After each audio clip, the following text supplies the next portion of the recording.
Egipto herria historikoki antigitanismoaren eta razismo estrukturalaren biktima izan dela adierazten laguntzen digu egun honek. Eta oraindik ere hala jarraitzen du.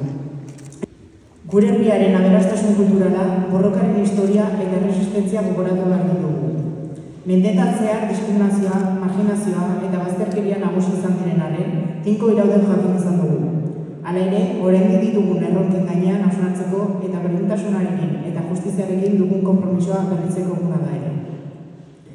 Horrez gain, gizarte inklusiboagoa, berdintasunezkoagoa eta demokratikoagoa eraikitzeko, berdintasuna agerikoa izango dena. Egipto herriaren historia aitortua eta errespetatua izango den etorkizuna.